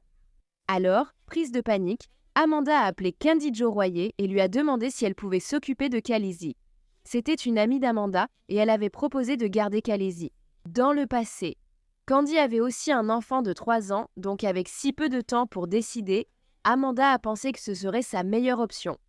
Et les services de protection de l'enfance ont donné leur accord pour que Calici aille vivre chez Candy, donc le 20 octobre 2020 Calici a été envoyé vivre chez Candy Jo, maintenant Candy. Jo avait aussi un petit ami qui vivait avec elle, nommé Travis Brown. Et il est dit que les services de protection de l'enfance n'étaient pas au courant que Travis vivait dans la maison lorsque Calici a été envoyé vivre chez Candy. Candy n'a en fait pas pu aller chercher la petite fille là où elle se trouvait parce qu'elle était en réalité assignée à résidence à ce moment-là. Oui, elle était assignée à résidence pour des condamnations pénales antérieures et les services de protection de l'enfance lui ont quand même permis d'obtenir la garde de Calici. Je doute même qu'ils aient vérifié son passé pour comprendre la raison de son assignation à résidence. Une employée des services de protection de l'enfance a amené Calici à sa nouvelle maison au 249, chemin Catoscal à Waynesboro. Travis Brown, le petit ami de Candy, vivait avec elle et avait aussi un passé criminel. Son casier judiciaire comprenait des vols ainsi que des crimes violents comme des agressions et des coups portés à un membre de la famille, ainsi que des faits de strangulation. C'est là que la petite fille allait vivre. Amanda savait que Travis vivait dans la maison avec Candy, même si je ne suis pas certaine qu'elle connaissait tout son passé criminel. La vie de Calici dans sa nouvelle maison ne serait pas heureuse. Malheureusement, ce serait tout le contraire. L'agente des services de protection de l'enfance qui l'a déposée a dit qu'elle avait essayé de revenir pour prendre des nouvelles de Calici à plusieurs reprises par la suite, mais elle n'a pas réussi à entrer en contact avec la famille. Peu après avoir accueilli Calici, Candy Jo a publié sur sa page Facebook des photos d'elle avec la nouvelle venue et a annoncé son arrivée dans la famille. Elle semblait très heureuse d'accueillir la nouvelle petite fille chez elle au début, mais cela a changé très rapidement. Moins de 3 semaines après que Calici ait emménagé chez Candy, les mauvais traitements ont commencé. Des photos de Khaleesi ont été prises peu de temps après son emménagement et sur ces photos, elle avait le front couvert de bleu, la joue enflée et une éraflure à la lèvre inférieure. Puis, seulement 3 jours après cela, une autre photo de Khaleesi a été prise et elle avait perdu la majeure partie de ses cheveux. Et les ecchymoses étaient encore plus visibles sur cette photo. Khaleesi a également beaucoup maigri pendant son séjour chez Kandi. Il y a aussi une photo d'elle où on dirait qu'elle a des brûlures de cigarettes sur les oreilles. Mais Amanda appelait et parlait avec Khaleesi. De temps en temps, il devenait de plus en plus difficile d'essayer de joindre Khaleesi et Kandi. Le 12 janvier 2021, Amanda a eu ce qu'elle ne savait pas être son dernier appel téléphonique avec Khaleesi. Après cela, Kandi ne cessait de lui donner des excuses pour expliquer pourquoi elle ne pouvait pas parler à sa fille. Une excuse avancée était que les services de protection de l'enfance lui auraient interdit de parler à Khaleesi, qu'importe si c'est vrai ou non. Amanda était inquiète. Pourquoi ne la laissait-elle pas parler à sa fille ? En mars 2021, Amanda a envoyé son cousin, Daniel Mullen, avec de l'argent et un téléphone portable à donner à Kandi pour qu'elle puisse parler à Khaleesi. Ça n'a pas marché. En août 2021, elle a de nouveau envoyé son cousin avec plus d'argent à donner à Kandi, et encore une fois, cela n'a rien changé. Elle n'a toujours pas pu parler à sa fille. Puis, soudainement, Kandi et Travis ont coupé toute communication avec Amanda et ne répondaient plus à aucun de ses appels téléphoniques. Puis, le 4 septembre 2021, Amanda regardait la télévision de la prison lorsqu'elle a vu que Kandi Joe avait été déclarée disparue la veille par sa famille. Quand elle a entendu cela, Amanda a alerté les autorités de la prison et leur a raconté cela. Kandi avait sa fille, Khaleesi, et elle était inquiète car elle ne lui avait pas parlé depuis des mois. Et maintenant, Kandi avait disparu, donc elle n'avait aucune idée d'où sa fille était partie. On croyait que Kandi était avec Travis quand elle a disparu le 3 septembre. Travis était alors aussi un fugitif recherché par la police dans 5 juridictions. Mais bien sûr, Kandi, en réalité, n'était pas portée disparue. Et Travis avait en fait commis une série de crimes en Virginie et en Pennsylvanie. Ils avaient, entre autres, volé une voiture et émis de faux chèques. La loi a finalement rattrapé Kandi et Travis. Le 12 septembre 2021, la police d'État de Pennsylvanie ainsi que les services des marshals des États-Unis ont pu arrêter Travis et Kandi au Night Scene à South Greensboro, en Pennsylvanie. Ils s'étaient cachés dans le motel et n'avaient ni Khaleesi ni leur propre fille avec eux. À ce moment-là, le couple avait laissé leur propre fille chez des membres de leur famille. Après leur arrestation, le bureau du shérif du comté d'Augusta et le bureau d'enquête criminelle de la police d'État de Virginie se sont rendus en Pennsylvanie pour entrer en contact avec Travis et Kandi et les interroger. Ils espéraient que s'ils leur parlaient assez rapidement, ils pourraient peut-être encore retrouver Khaleesi vivante. Lors de son long interrogatoire, Travis a d'abord déclaré qu'une agente des services de protection de l'enfance, dans une voiture de l'État, était venue environ 9 mois plus tôt, en janvier 2021, pour emmener Khaleesi. Mais la police savait déjà que ce que Travis leur racontait était complètement faux. Les services de protection de l'enfance n'avaient pas emmené Khaleesi. Elle avait donc disparu de janvier à septembre avant que quiconque ne s'en rende compte. Après l'échec des services de protection de l'enfance, Travis a déclaré à la police qu'un ami était venu chercher Khaleesi.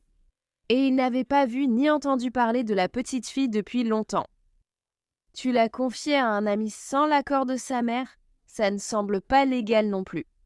Finalement, après des heures d'interrogatoire, Travis a dit aux enquêteurs que Khaleesi s'était en fait cogné la tête intentionnellement contre un encadrement de porte et s'était tuée ainsi. C'est ce qu'elle a fait, mec, c'est ce que Travis a dit aux agents. Il a aussi affirmé avoir tenté un massage cardiaque sur la fillette, sans succès. Bien sûr, il l'a fait, étant un gros consommateur de drogue. Travis a ensuite dit qu'après la mort de Khaleesi, il s'était évanoui et s'était réveillé le lendemain. Il était paniqué et ne savait pas quoi faire de son corps. Alors il l'a enveloppée dans une couverture et l'a jetée à la poubelle, comme si elle ne comptait pas. Il a dit qu'il ne savait pas quoi faire d'autre. Et plus tôt dans le même entretien, Travis avait dit aux policiers que Khaleesi aimait être giflée et qu'elle avait l'air possédée tout le temps. Il a également dit aux policiers qu'une nuit, il était descendu à la cuisine pour prendre quelque chose à manger et il avait vu Khaleesi en train d'étrangler sa fille de 3 ans. Oh oui, bien sûr, que faisait-elle même hors du lit à 3 ans? Et tu es descendu la nuit pour prendre un encas dans le frigo ou quelque chose comme ça? Pourquoi 2 enfants de 3 ans étaient-elles seules dans la cuisine à s'étrangler? Il a aussi fait d'autres accusations étranges, disant aux policiers que Khaleesi était sexuellement consciente, se masturbait souvent, tombait tout le temps et était attardée. Elle a 4 ans. Travis a même eu le culot de dire aux autorités qu'il avait fait tout ce qu'une bonne chrétienne ferait pour Khaleesi. Il a aussi dit que lui et Candy avaient appelé les services de protection de l'enfance à plusieurs reprises pour essayer de les faire venir prendre Khaleesi, parce qu'elle était incontrôlable chez eux. Mais ils n'ont jamais répondu ni ne sont venus les aider d'aucune manière, a-t-il dit. Il a été prouvé plus tard que ni lui ni Candy n'avaient appelé les services de protection de l'enfance pendant que Khaleesi était sous leur garde. Même pas une seule fois, pas une seule fois. Mais à la fin du long interrogatoire, Travis a quand même nié avec véhémence avoir tué Khaleesi. En plus des accusations auxquelles il faisait déjà face, Candy et Travis ont chacun été inculpés d'un chef d'accusation criminel pour abus et négligence envers des enfants. Ils ont été détenus à la prison du comté de Westmoreland, où ils attendirent leurs audiences au tribunal et leur extradition vers la Virginie pour faire face à de nombreuses autres accusations. C'était le pire scénario possible. Les autorités savaient maintenant que Khaleesi était morte, mais elles ne savaient pas encore où se trouvait son corps. Après avoir appris la mort de Khaleesi, et en raison de l'aveu partiel de Travis, la police d'État de Virginie est allée fouiller la maison de Candy et Travis. Le 20 septembre, des véhicules de recherche et de récupération ont été amenés sur Cattlescales Road, à la maison où Khaleesi avait été vue pour la dernière fois. À l'intérieur de la maison, les autorités ont trouvé des taches de sang sur le mur et le cadre de la porte, et l'acide désoxyribonucléique correspondait à celui de Khaleesi. Il y avait aussi du sang qui montait jusqu'à près de 2 mètres de hauteur sur le mur. La police avait également trouvé un cintre en fil de fer dont la poignée était faite de ruban adhésif et des cheveux étaient recollés sur le ruban. Quand ils ont prélevé l'acide désoxyribonucléique sur le ruban adhésif et les cheveux, ils ont trouvé de l'acide désoxyribonucléique correspondant à la fois à Khaleesi et à Candy. Lors de la fouille de la maison, la police a également remarqué que la poignée de porte de la chambre de Khaleesi était inversée, de sorte qu'on pouvait la verrouiller de l'extérieur. En novembre 2021, Candy et Travis ont plaidé coupables à des chefs d'accusation mineurs devant un tribunal de Pennsylvanie. Ils ont écopé de 2 à 12 mois de prison. En mai 2022, il a été annoncé que les 2 personnes qui s'occupaient de Khaleesi étaient inculpées en lien avec sa mort. Travis et Candy avaient été inculpés pour meurtre. Ils ont été accusés de meurtre aggravé, de meurtre criminel, de dissimulation illégale de cadavres et de divers complots liés au meurtre et à la dissimulation de cadavres, ainsi qu'à des violences envers un enfant. Travis a également été accusé de maltraitance et de négligence envers un enfant ayant entraîné des blessures graves. Le procès de Travis a eu lieu en août 2023. Au cours de son procès, des preuves vidéo et photographiques des mauvais traitements et de la torture subie par Khaleesi ont été présentées. Les enquêteurs avaient trouvé environ 46 000 photos sur les appareils électroniques de Candy. Ces photos montraient les coupures, brûlures et ecchymoses de Khaleesi, ainsi que des vidéos du tourment psychologique qu'elle a enduré. Dans une autre vidéo qui a été prise seulement 1 mois après que la petite fille soit venue vivre avec le couple, on voit Khaleesi regarder solennellement Candy et Travis alors qu'on les entend lui dire qu'ils pourraient la mettre dehors avant Noël. Il disait aussi à la petite fille que personne ne l'aimait, des adultes disant cela à un enfant. Dans une vidéo de Khaleesi, prise le 12 janvier 2021 qui serait son dernier jour en vie, Candy est vue en train de réprimander verbalement la petite fille pendant qu'elle se tient là, effrayée, dans une douche sèche remplie de ses propres excréments. Et bien sûr, pendant son procès, l'avocat de Travis essayait de rejeter toute la faute sur Candy. Quand une personne torture un enfant à l'intérieur d'une maison, Il est impossible que les autres personnes qui y vivent ne sachent pas ce qui se passe. Ce n'est tout simplement pas possible. Donc Candy et Travis sont tous les deux entièrement responsables de ce qui est arrivé à Khaleesi. Au procès, la témoin Brittany Southern a affirmé avoir eu une brève aventure avec Travis Brown avant sa fuite avec Candy. Pendant leur relation, Brittany a dit qu'elle ne savait pas que Travis était déjà en couple, pensant que Candy était son ex. Brittany a témoigné qu'elle et Travis se trouvaient sur le parking d'un Burger King à Vérone. Lorsqu'il lui a fait un aveu choquant, il lui a dit qu'il avait tué quelqu'un, sans préciser de qui il s'agissait. Brittany a dit que Travis utilisait souvent son téléphone pour contacter Candy. Dans un message, Candy écrit « J'espère que tu pourriras en enfer. Tu es une pauvre excuse pour une personne. Est-ce que tu t'allonges dans ton lit la nuit en pensant à ce que tu as fait à cette petite fille? Parce que ça me ronge de l'intérieur. » Candy a également dit à Travis qu'il devrait parler à Brittany du manche de la brosse, des brûlures et des ecchymoses. Brittany a déclaré qu'en apprenant ce qui était arrivé à Khaleesi et en questionnant Travis sur la fillette, il s'est énervé et lui a jeté son téléphone. Donc, le 30 août 2023, le jury a délibéré et après seulement 4 heures, il est revenu avec un verdict de culpabilité. Coupable de tous les chefs d'accusation, à savoir homicide criminel, meurtre aggravé et maltraitance d'enfants. Il n'a pas encore été condamné, mais il devrait l'être en février 2024, 2 semaines après la condamnation de Travis. Candy Royer a plaidé coupable de meurtre au premier degré et de cruauté avec intention de blesser un enfant. En échange de ses aveux, ses 6 autres chefs d'accusation ont été abandonnés. Candy doit être jugée en octobre de cette année et elle risque une peine de 20 ans à la prison à vie. Malheureusement, le corps de Khaleesi n'a jamais été retrouvé, mais la police a déclaré qu'elle n'abandonnait pas les recherches.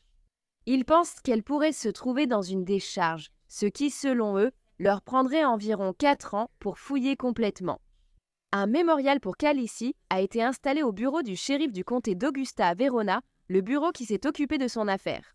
Ce mémorial devant la porte principale du bureau du shérif permet à la famille, aux amis et à la communauté de se souvenir de sa vie. Il y a également un mémorial qui a été installé à Waynesboro pour se souvenir de Khaleesi. Une veillée aux chandelles a eu lieu en septembre 2021 pour Khaleesi, suivie d'une fête pour ses 4 ans en décembre. Ces 2 événements ont été organisés par la communauté pour la petite fille que tant d'autres avaient oubliée.